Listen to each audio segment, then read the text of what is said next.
গ্যাসের মূল্য বৃদ্ধির শুনানিতে নজিরবিহীন তোপের মুখে বিইআরসি দাম বাড়ানোর প্রস্তাবকে অযৌক্তিক বলছে ক্যাব, আন্দোলনের হুমকি।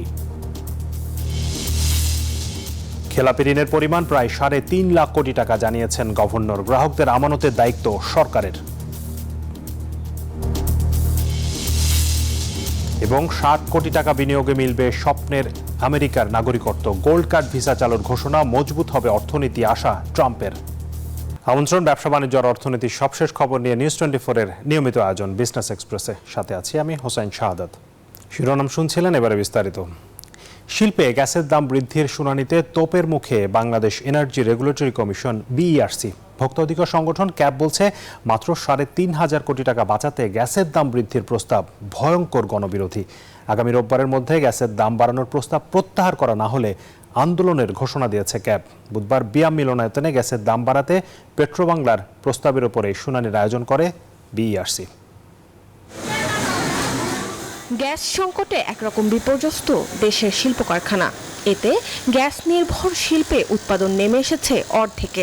লোকসানে পড়ে বন্ধ অনেক কারখানা, স্থবির হয়ে পড়েছে নতুন বিনিয়োগ। এমন অবস্থায় শিল্প কারখানার বয়লার ও ক্যাপটিভ বিদ্যুৎ উৎপাদনে গ্যাসের দাম ইউনিট প্রতি ৩০ টাকা থেকে বাড়িয়ে ৭৫ টাকা ৭২ পয়সা করার প্রস্তাব করে পেট্রোবাংলা। সেই প্রস্তাবের উপর রাজধানীর বিয়াম মিলনায়তনে বুধবার শুনানি আয়োজন করে বিআইআরসি। তবে শুনানি চলাকালে অংশীজনদের তোপের মুখে পড়ে কমিশনের কর্মকর্তারা। বিআরসির অবর্তমানে ১ টাকা করে নিয়ে চলে গেছে। বিআরসি সেই ১ টাকার উপরে নির্ভর করে কি মূল্যায়ন নির্ধারণ করবে, নাকি এগুলো বাতিল করে আগেরটাই ফিরে যাবে? সেই ডিসিশন বিআরসিকে নিতে হবে। কারণ আইনে অন্তত ওই আইনের আওতায় যা করা হয়েছে সেটা সুরক্ষা দেওয়া হয়নি। ভোক্তারা বলেন মাত্র ৩৪০০ কোটি টাকা বাঁচাতে গ্যাসের দাম বাড়ানোর প্রস্তাব ভয়ঙ্কর গণবিরোধী। ৩ দিনের মধ্যে গ্যাসের দাম বৃদ্ধির শুনানি বাতিল না করলে কঠোর আন্দোলনের হুঁশিয়ারি দেন তারা। বাড়তি টাকা পাবে সরকার বা পেট্রোবাংলা, ৩,৪০০ কোটি টাকার তার দরকার। সে অলরেডি আমার কাছ থেকে শুধু একটা ব্যয়, আরোগুলো ব্যয়ের কথা তো আপনাদের বোঝার দরকার নেই। সেটা যখন কমানোর জন্য আমরা বসবো বিআরসিকে নিয়ে, তখন বুঝবেন যে কত জায়গায় কতভাবে কমানো যাবে। বিগত সময়গুলোতে গণশুনানিতে জনগণের কথা শোনা হয়নি। সেক্টরে আপনাদের রেট হলো 15.50 এবং সেটা আপনি ইন্ডাস্ট্রি সেক্টরে এসে সেটাকে আপনি ৩০ টাকা করে দিচ্ছেন, ক্যাপটিভে আপনি ৩০ টাকা করে দিচ্ছেন। ভাই, এর আগে বিয়াম মিলনায়তনের সামনে শুনানি বন্ধে প্রতিবাদ ও মানববন্ধন করে consumer association of Bangladesh cab. এই দামটা মরিয়ম আজিজ মৌরিন, নিউজ 24, ঢাকা। ৩.৫ লাখ কোটি টাকা ছুঁই ছুঁই করছে খেলাপি ঋণের পরিমাণ। ২০২৪ সাল শেষে মোট বিতরণ করা ঋণের ২০% বেশি পরিণত হয়েছে খেলাপিতে। জুলাই সেপ্টেম্বর প্রান্তিকে ব্যাংক খাতের খেলাপি ঋণ বেড়ে দাঁড়িয়েছে ৭৩,৫৮৬ কোটি টাকায়। বুধবার বাংলাদেশ ব্যাংক আয়োজিত সংবাদ সম্মেলনে এসব তথ্য জানিয়েছে governor doctor Hasan H Mansur. এ সময় দুর্বল ব্যাংকগুলোর বিষয়ে কথা বলেন তিনি। নিশ্চয়তা দেন সব ব্যাংকের গ্রাহকদের টাকা ফেরতের। গেল ১.৫ দশকে আওয়ামী লীগ সরকারের আমলে ব্যাপক লুটপাট চলে দেশের ব্যাংকিং খাতে। ক্ষমতার পট পরিবর্তনের পর বেরিয়ে আসে দুর্বল হয়ে পড়া এ খাতের ডজনখানেক প্রতিষ্ঠানের প্রকৃত চিত্র। তথ্য গোপনের প্রবণতা থেকে সরে আসায় লাফিয়ে লাফিয়ে বাড়তে থাকে খেলাপি ঋণ। ব্যাংকিং খাতের বর্তমান অবস্থা জানাতে বুধবার সংবাদ সম্মেলনের আয়োজন করে বাংলাদেশ ব্যাংক, যেখানে governor doctor Hasan H Mansur জানালেন বর্তমানে দেশে খেলাপি ঋণের পরিমাণ প্রায় ৩.৫ লাখ কোটি টাকা। মোট খেলাপির ৪২% রাষ্ট্রায়ত্ত ব্যাংকগুলোর। আমি যেভাবে আগে প্রেডিক্ট করেছিলাম সেইভাবেই যাচ্ছে, অর্থাৎ শ্রেণীকৃত ঋণের পরিমাণটা বেড়ে যাচ্ছে। বর্তমানে এটা ২০.২% পৌঁছেছে ডিসেম্বর মাসে। এটা ডিসেম্বরের ডাটা। তো ২,৮৫,০০০ থেকে ৩,৪৫,০০০ বেড়েছে। এটা আরো বাড়বে। এ সময় দুর্বল ব্যাংকগুলো নিয়েও কথা বলেন গভর্নর। জানান কিছু ব্যাংকে আবারও একীভূত করার কথা ভাবছে আর্থিক খাতের নিয়ন্ত্রক সংস্থা। নিশ্চয়তা দেন সব ব্যাংকের গ্রাহকদের টাকা ফেরতের। দুর্বল ব্যাংকগুলোকে আমরা একীভূত করার চেষ্টা করব, বিভিন্নভাবে রেজলিউশন করার চেষ্টা করব, যেটা এই ব্যাপারে আইনটাও তৈরি হয়ে গেছে। ডিপোজিটরদের অন্ততপক্ষে ২ লক্ষ টাকা পর্যন্ত এটা আমরা ইমিডিয়েটলি দিতে পারবো, কিন্তু প্রয়োজন হবে না। আমরা মনে করি না যে কোনো ব্যাংক রান হবে। আমরা মনে করি না যে কোনো ব্যক্তির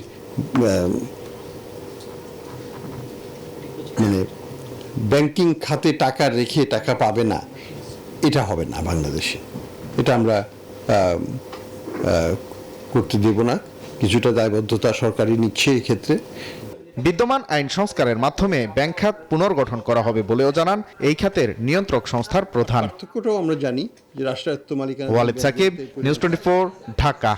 তাঁতিদের প্রকৃত সুবিধা দিতে চাইলে দুর্বৃত্তায়ন থেকে বের হতে হবে বলে মনে করেন বাণিজ্য উপদেষ্টা শেখ বশিরউদ্দিন। বলেন, দুর্বৃত্তায়নের বিরুদ্ধে রুখে দাঁড়াতে নীতি তৈরির বিকল্প নেই। বুধবার রাজধানীর জুট ডাইভার্সিফিকেশন প্রমোশন সেন্টার জেডিপিসিতে সংবাদ সম্মেলনে এসব কথা জানান তিনি।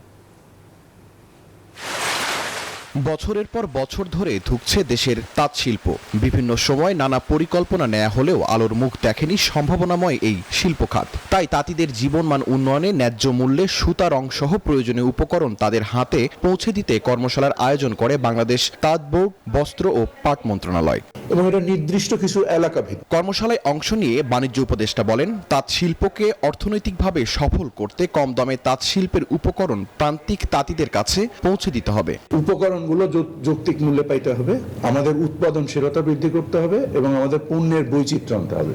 আমাদের রীতিটা হয়ে গিয়েছে দুর্বৃত্তায়নের রীতি, এখান থেকে বের হতে হবে। মধ্যস্বত্বভোগীদের দুর্নীতি কমানোর তাগিদ দিয়ে উপদেষ্টা বলেন, প্রয়োজন হলে ভবিষ্যতে অটোমেশনের মাধ্যমে প্রান্তিক পর্যায়ে তাঁতিদের পণ্য সরবরাহ করা হবে। আমাদের তাঁতি সংখ্যা তো এত বিশাল না, 1 কোটি না, এবং এটা নির্দিষ্ট কিছু এলাকা ভিত্তিক। আমরা স্মার্ট কার্ডে কিন্তু এই মুহূর্তে 63 লক্ষ মানুষকে টিসিবি তার পণ্য সরবরাহ করছে ভর্তুকি মূল্যে অ্যাট দ্য সেম টাইম, এবং এটা আমরা 1 কোটিতে উন্নীত করবো ইনশাআল্লাহ খুব শীঘ্রই। তাঁতিদের সাথে মহাজনদের আস্থার সম্পর্ক তৈরি করে সংস্কার ও উন্নয়নের প্রস্তাব দিয়েছেন তাঁত বোর্ডের নেতারা। তাদের মতে, মূলধন না থাকায় তাঁতিদের শিল্পের আজ বেহাল দশা। শাহরিয়ার কবির, নিউজ 24, ঢাকা। রূপপুর পারমাণবিক বিদ্যুৎ কেন্দ্রের নির্মাণ কাজ পরিকল্পনা অনুযায়ী এগিয়ে চলেছে এবং বেশ কয়েকটি গুরুত্বপূর্ণ মাইলফলক ইতিমধ্যে অর্জিত হয়েছে। অন্তর্বর্তী সরকারের প্রধান উপদেষ্টা অধ্যাপক ডক্টর মোহাম্মদ ইউনুসের সাথে দেখা করে একথা জানিয়েছেন রাশিয়ার রাষ্ট্রীয় পারমাণবিক শক্তি কর্পোরেশন রোসাটমের মহাপরিচালক অ্যালেক্সি লিখাচেভ। মহাপরিচালক আশ্বস্ত করেন, নিরাপত্তা, গুণগত মান ও আন্তর্জাতিক মান বজায় রেখে সফলভাবে প্রকল্প শেষ করতে রাশিয়া প্রতিশ্রুতিবদ্ধ। বৈঠকের সময় মতো প্রকল্প শেষ করার উপর জোর দেন প্রধান উপদেষ্টা। বলেন, বাংলাদেশের জ্বালানি চাহিদা পূরণে এই প্রকল্প কার্যকর ভূমিকা রাখবে। প্রধান উপদেষ্টা আশা করেন, বাংলাদেশ পারমাণবিক শক্তি খাতে রাশিয়ার অব্যাহত সহযোগিতা পাবে।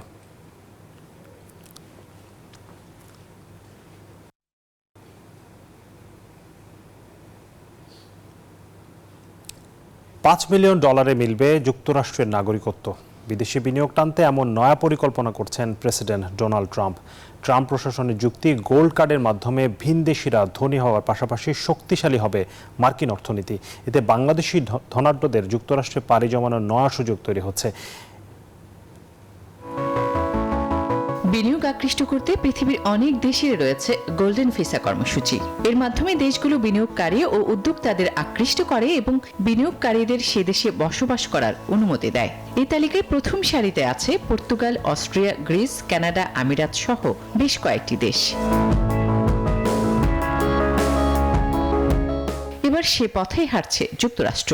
অবৈধ অভিবাসীদের দেশ থেকে বিতাড়িত করার কার্যক্রম চালালেও ভিনদেশীয় ধনীদের নাগরিকত্ব দিতে গোল্ড কার্ড চালু করতে যাচ্ছে ট্রাম্প প্রশাসন। এর জন্য অভিবাসীদের গুনতে হবে $5 মিলিয়ন। বাংলাদেশি মুদ্রায় যা আনুমানিক 60 কোটি টাকারও বেশি। আমরা আমেরিকায় গোল্ড কার্ড বিক্রির পরিকল্পনা করেছি। ধনী ব্যক্তিরা এই কার্ড কিনে আমাদের দেশে আসবে। তারা প্রচুর অর্থ ব্যয় করবে, প্রচুর কর দেবে এবং প্রচুর লোক নিয়োগ দেবে। And they'll be successful and they'll be spending a lot of money and paying a lot of taxes and employing a lot of people. Gold কার্ডের মাধ্যমে 10 মিলিয়ন কার্ড বিক্রির কথা ভাবছেন ডোনাল্ড ট্রাম্প, যা জাতীয় ঋণ কমাতে সহায়ক হবে এবং যুক্তরাষ্ট্রের অর্থনীতিকে আরো শক্তিশালী করতে সাহায্য করবে। এই নতুন কর্মসূচির নাম দেওয়া হয়েছে গোল্ড কার্ড, যা গ্রিন কার্ডের একটি উন্নত সংস্করণ হিসেবে পরিচিত হবে। ট্রাম্পের এই সিদ্ধান্তে বিভিন্ন দেশের মতো বাংলাদেশি ধনাঢ্যদের মার্কিন মূল্যকে নাগরিকত্ব পাওয়ার নতুন পথ উন্মোচন হলো বলে মনে করছেন অভিবাসীরা। আসমাতুলি, নিউজ 24। এই ছিল বিজনেস টাইমের আজকের আয়োজনে। এতক্ষণ সাথে থাকার জন্য ধন্যবাদ সবাইকে।